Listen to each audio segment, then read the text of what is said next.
Good morning everyone, welcome to my YouTube channel excellence future classes.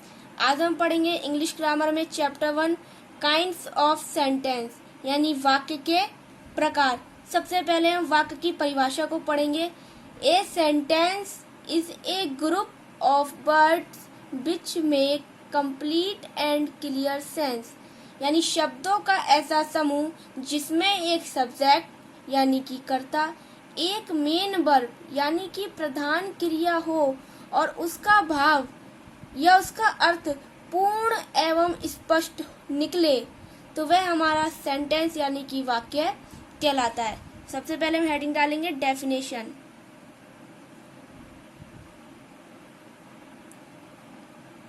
Definition a sentence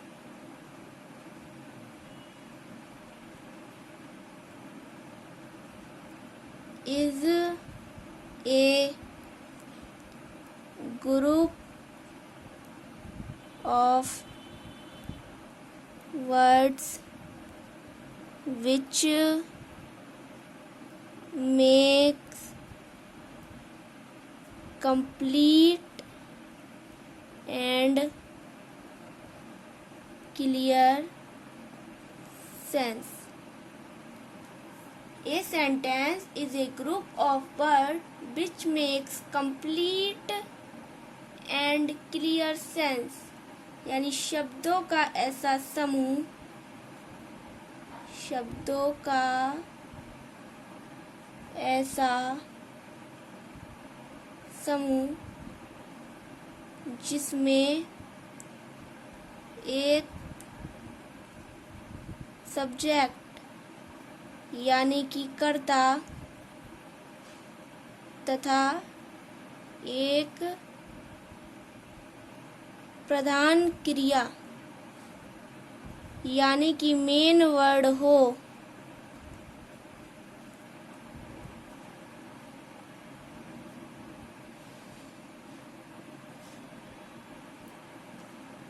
और उसका भाव पूर्ण एवं स्पष्ट हो। सेंटेंस यानी कि वाक्य कहलाता है। शब्दों का ऐसा समूह जिसमें कोई सब्जेक्ट हो और कोई मेन वर्ड हो और उसका जो अर्थ है वो हमारा कंप्लीट हो और क्लियर हो, तो वह हमारा पूरा एक वाक्य कहलाता है। जैसे एग्जाम्पल्स को लिखेंगे हम। Examples, example number 1, Lata sings a song. Lata sings a song, Lata एक गाना गाती है, तो इसमें हमारा सब्जेक्ट भी है और एक मेन वर्ब भी है, और हमने इसको पढ़कर इसका जो अर्थ है वो पूर्ण और स्पष्ट निकल रहा है कि लता एक गाना गाती है, तो ये इसलिए हमारा पूरा एक वाक्य कहलाएगा। एग्जाम्पल नंबर 2 देखेंगे। Sachin plays match. Sachin plays a match, Sachin एक मैच खेलता है, तो इसमें हमारा सब्जेक्ट भी है और मेन वर्ड भी है, और इसका जो अर्थ है वो हमारा पूर्ण और स्पष्ट निकल रहा है कि सचिन एक मैच खेलता है, तो इसलिए ये हमारा पूरा एक वाक्य कहलाएगा। यानी कि शब्दों का ऐसा समूह हो जिसमें हमें सब्जेक्ट का भी पता हो और मेन वर्ड का भी पता हो और उसका अर्थ हमारा पूर्ण एवं स्पष्ट निकले, तो वह हमारा पूरा एक सेंटेंस यानी कि वाक्य कहलाता है। अब हम हेडिंग डालेंगे kinds of sentence.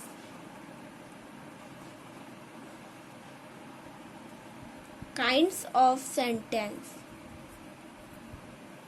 Of sentence यानी वाक्य के प्रकार। जो हमारे वाक्य हैं वो 5 प्रकार के होते हैं।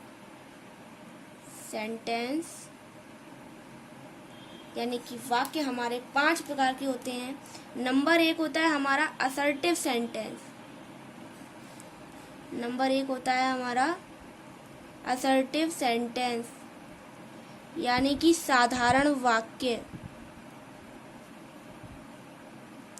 साधारण वाक्य हमारे 2 प्रकार के होते हैं। एक होता है अफर्मेटिव सेंटेंस, जिसे हम कहते हैं स्वीकारात्मक वाक्य, अफर्मेटिव सेंटेंस। एक होते हैं नेगेटिव सेंटेंस यानी कि नकारात्मक वाक्य या निषेधात्मक वाक्य। नंबर 2 होता है इंटेरोगेटिव सेंटेंस।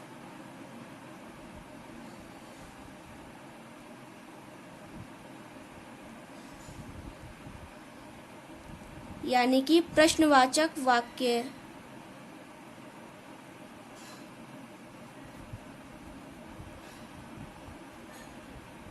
नंबर 3 होता है इम्परेटिव सेंटेंस, जिसको हम हिंदी में कहते हैं आज्ञा सूचक वाक्य। आज्ञा सूचक वाक्य। नंबर 4 होता है एक्सक्लेमेटरी सेंटेंस। एक्सक्लेमेटरी सेंटेंस यानी कि विस्मयादि बोधक वाक्य। विस्मयादि बोधक वाक्य। आप इनको साथ साथ नोट भी कर लीजिए। नंबर 5वां होता है हमारा ऑप्टेटिव सेंटेंस।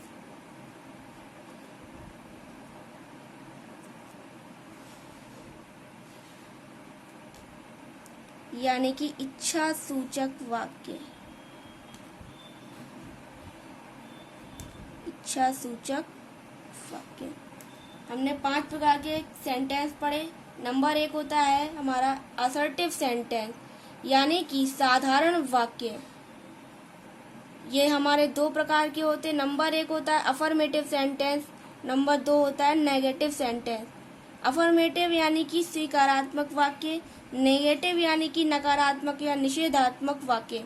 नंबर 2 है हमारा इंटेरोगेटिव सेंटेंस यानी कि प्रश्नवाचक वाक्य। नंबर 3 है इम्परेटिव सेंटेंस यानी कि आज्ञा सूचक वाक्य। नंबर 4 है एक्सक्लेमेटरी सेंटेंस यानी कि विस्मयादि बोधक वाक्य। नंबर 5 है ऑप्टेटिव सेंटेंस यानी कि इच्छा सूचक वाक्य। अब हम इन सारे वाक्यों के परिभाषा और एग्जाम्पल को विस्तार से पढ़ेंगे। तो सबसे पहले हम हेडिंग डालेंगे असर्टिव सेंटेंस यानी कि साधारण वाक्य। साधारण वाक्य वे होते हैं कि जिनमें साधारण कथन को बोला जाता है, किसी साधारण बात को कहा जाता है, तो वे हमारे साधारण वाक्य के अंतर्गत आते हैं। तो इसकी परिभाषा लिखेंगे कि ऐसे वाक्य जिनमें हम किसी साधारण कथन को प्रस्तुत करते हैं, ये किसी साधारण बात को कहते हैं, तो वे हमारे साधारण वाक्य यानी कि असर्टिव सेंटेंस कहलाते हैं। ऐसे वाक्य जिनमें हम किसी साधारण कथन को प्रस्तुत करते हैं या किसी साधारण बात को कहते हैं,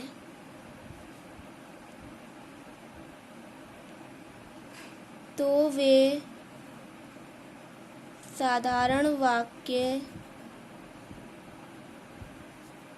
यानी कि असर्टिव सेंटेंस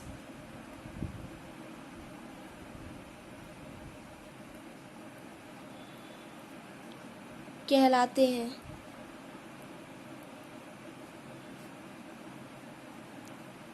ऐसे वाक्य जिनमें हम किसी साधारण बात को कहते हैं या किसी साधारण बात को रखते हैं तो वे हमारे असर्टिव सेंटेंस यानी कि साधारण वाक्य कहलाते हैं। ये हमारे दो प्रकार के होते हैं। नंबर एक होता है हमारा अफर्मेटिव,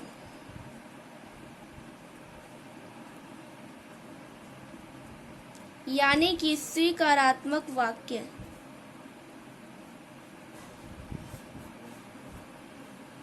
नंबर दो है हमारा नेगेटिव सेंटेंस, यानी कि नकारात्मक वाक्य। हमारे जो असर्टिव सेंटेंस है वो दो प्रकार के होते हैं, एक होता है अफर्मेटिव सेंटेंस और एक होता है नेगेटिव सेंटेंस। अफर्मेटिव सेंटेंस यानी कि स्वीकारात्मक वाक्य, नेगेटिव सेंटेंस यानी कि नकारात्मक वाक्य। अफर्मेटिव सेंटेंस की ऐसे वाक्य जिनमें हम किसी बात को स्वीकार कर लेते हैं, किसी के कहे जाने पर हम उस बात को स्वीकार कर लेते हैं, तो ऐसे वाक्य हमारे अफर्मेटिव सेंटेंस कहलाते हैं। नेगेटिव सेंटेंस क्या है? जिनमें नहीं या कभी नहीं का उपयोग होता है या किसी बात की नकारात्मकता को दर्शाया जाता है, तो वह हमारे नेगेटिव सेंटेंस यानी कि नकारात्मक वाक्य कहलाते हैं। अब इसके एग्जाम्पल लिखेंगे हम। एग्जाम्पल 1,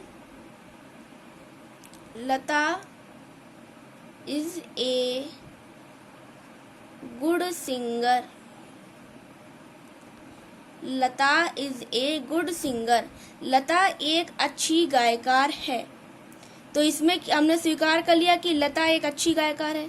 किसी ने हमसे कहा कि लता एक अच्छी गायकार है, तो हमने उसको उस बात को स्वीकार कर लिया। यह एक साधारण वाक्य है।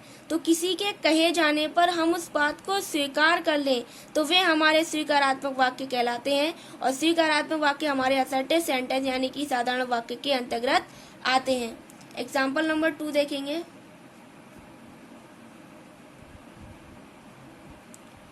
Sachin is the best bowler.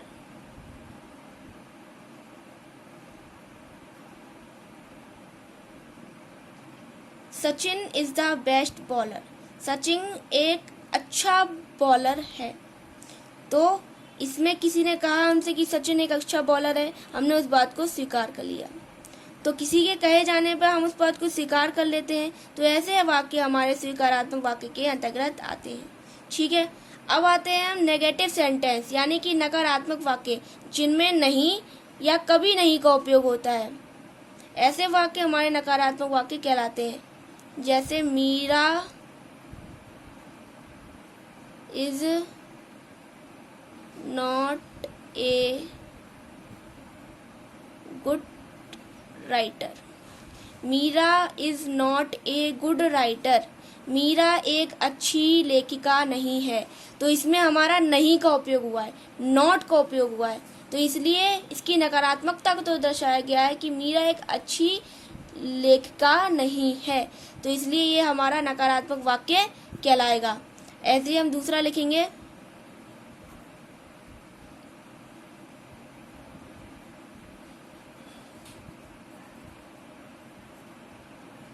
Rita never tell a लाई। रीता ने कभी झूठ नहीं बोला। तो इसमें कभी नहीं का उपयोग हुआ है, उसकी नकारात्मकता को दर्शाया गया है कि उसने कभी नहीं झूठ बोला। तो इसलिए ये हमारे नकारात्मक वाक्य कहलाएंगे। जिसमें नहीं और कभी नहीं का उपयोग होता है तो वे हमारे नेगेटिव सेंटेंस कहलाते हैं। नेक्स्ट वीडियो में हम अगले सेंटेंसों के बारे में पढ़ेंगे। I hope you understand kinds of sentence, assertive sentence. Thank you.